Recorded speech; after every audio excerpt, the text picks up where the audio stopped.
দেখেন গরুর পূজা কিভাবে শুরু হয় পৃথিবীতে প্রথম। মুসা আলাইহিস সালাম আল্লাহর সাথে সরাসরি কথা বলতেন। ওয়াকাল্লাম আল্লাহ মুসা তাকলিমা। সুবহানাল্লাহ পড়েন, আওয়াজ তুলে সবাই বলেন সুবহানাল্লাহ। এখন বনি ইসরাইল হচ্ছে পৃথিবীর সবচেয়ে গোয়ার জাতি। তারা বলে মুসা, তুমি যে আল্লাহর সাথে কথা বলো আমরা তো দেখি না, তুমি যে কথা বলো আমরা তো শুনি না, তো কি করতে হবে? বনি ইসরাইল বলে, আমাদের মধ্য থেকে 70 জন নিয়ে যাইতে হবে তোর পাহাড়ে। ওরা আয়সা যদি কয় হ্যাঁ আমরা শুনছি, তাহলে বিশ্বাস করবো। কত বড় ডাকাত দেখছেন বনি ইসরাইল। এদের যে গোয়ার জাতি নাই, এত গোয়ার তুমি করেছে মুসা আলাইহিস সালামের সাথে। তুমি যে আল্লাহর সাথে কথা বলে আমরা তো দেখি, কি করব? 70 জন আমাদের বন্ধু বান্ধব যে যদি দেখে, তারা বললে ওকে আস, 70 জন আস। 70 জন নিয়ে গেল।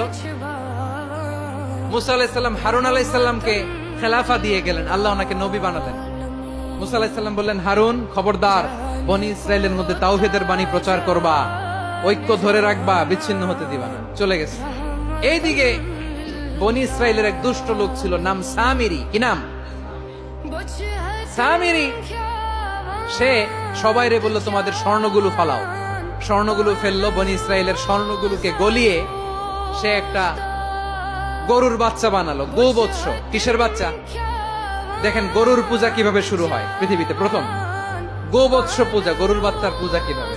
সে স্বর্ণগলি গরুর বাচ্চা করে, জিবরাইল আলাইহিস সালাম যে জমিনে এসেছিলেন, ওই ফেরেশতার পায়ের নিচের একটু মাটি সে বুদ্ধি করে প্যাকেটে রেখে দিছিল। সে গরুর বাচ্চা বানায় স্বর্ণ দিয়ে গলিয়ে ওই মাটি এটার মধ্যে ঢুকাই দিছে বেলকে দেওয়ার জন্য। স্বর্ণ দিয়ে বানানো গোবৎস গরুর বাচ্চার গায়ে যখন সেই মাটি ছুঁড়ে দেয়া হলো, এখন বাছুরের ভেতর থেকে ভ্যাঁ ভ্যাঁ আওয়াজ আসতেছে। কি আসতেছে? সবাই তো অবাক। সামিরি বলে, আরে তোমরা যে 70 জন দিয়ে মুসা আলাইহিস সালাম রে পাঠাইছো, ওইদিকে এত ঘুরতেছে, আল্লাহরে খুঁজে পায় না, আল্লাহ তো এটার ভিতরে ঢুকছে। নাউজুবিল্লাহ বলবেন না?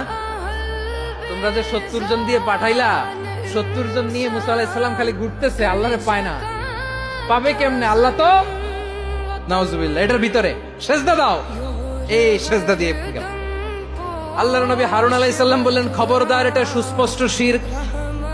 আল্লাহ সব গুনাহ মাফ করে, শিরকের গুনাহ মাফ করে না। খবরদার, তোমরা থামো। কে শোনে কার কথা? এই যে যেমন এখন আপনারা আমার কথা শুনতেছেন না? শুনতেছেন?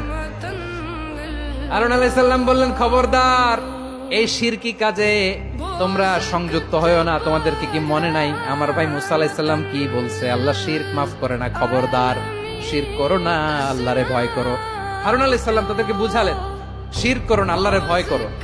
শুধু এতটুকুই তিনি বুঝালেন, দাওয়াতি কাজ পালন করলেন, কিন্তু প্রতিরোধ করেন নাই, সশস্ত্র সংগ্রামে লিপ্ত হন নাই, বাধা দেন নাই। কারণ গৃহযুদ্ধ বেঁধে যেতে পারে। উনি ভাবলেন, আমি যদি আমার বাহিনী নিয়ে দাওয়াত দেওয়ার সাথে সাথে প্রতিরোধ করি, আক্রমণ করি, ওরাও আমারে আক্রমণ করবে, ব্লাডশিড হবে, রক্তপাত।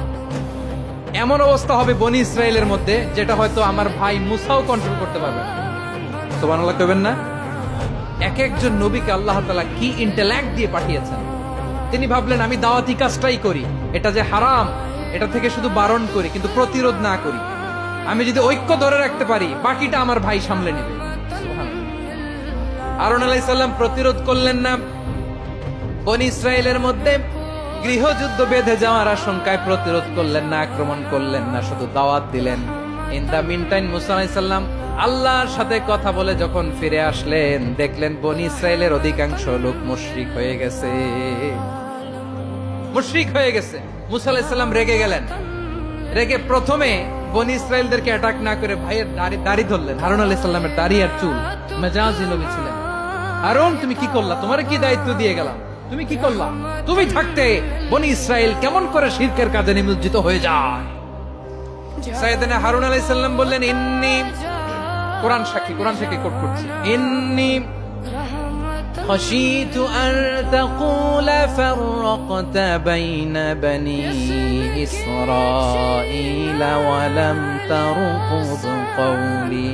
ও আমার ভাই, আমার দাড়ি ধরবেন না, আমার মারবেন না। আমি ভয় করেছি, আমি ভয় পেয়েছি, না জানি আপনি বলেন তুমি কেন খশিতু আন তাকুলা ফাররাকতা বাইনা বনি ইসরাইল। আপনি এসে আমারে যদি বলেন তুমি কেন ঐক্য ধরে রাখলে না, কেন মারামারি হলো, কেন রক্তপাত হলো? তোমার কি এই দায়িত্ব আমি দিয়েছিলাম? আমার কথার দিকে কি তুমি ভ্রুক্ষেপ করো নাই? আমি যে বলছি তাওহীদের বাণী প্রচার করবা আর ঐক্য ধরে রাখবা, আমার কথা কি শোনো নাই? আপনি আমারে ধমকাবেন, এই জন্য আমি প্রতিরোধ করি নাই, আক্রমণ করি নাই, গৃহযুদ্ধ আটকানোর জন্য, কিন্তু আমি দাওয়াত দিয়েছি। সুবহানাল্লাহ পড়েন। ঐক্য ধরে রেখেছেন। মুসা আলাইহিস সালাম মুহূর্তেই সামিরীকে আক্রমণ করলেন, অ্যাটাক করলেন, শাস্তি দিলেন। মুহূর্তেই ওই গোবৎস গরুর বাছুরকে ভেঙে চুড়ে মেসাকার করে সাগরের মধ্যে ভাসিয়ে দিলেন। পুরো বনি ইসরায়েলকে আবার তাওহীদের উপর প্রতিষ্ঠিত করলেন। পড়েন সুবহানাল্লাহ। এই ঘটনা থেকে শিক্ষা কি? শিক্ষা হচ্ছে আপনি শিরকের আড্ডাখানা দেখলেও বৃহৎ স্বার্থে তাওহীদের দাওয়াত দিবেন, প্রয়োজনে আপনি ঐক্য নষ্ট করবেন না। সুবহানাল্লাহ পড়বেন না?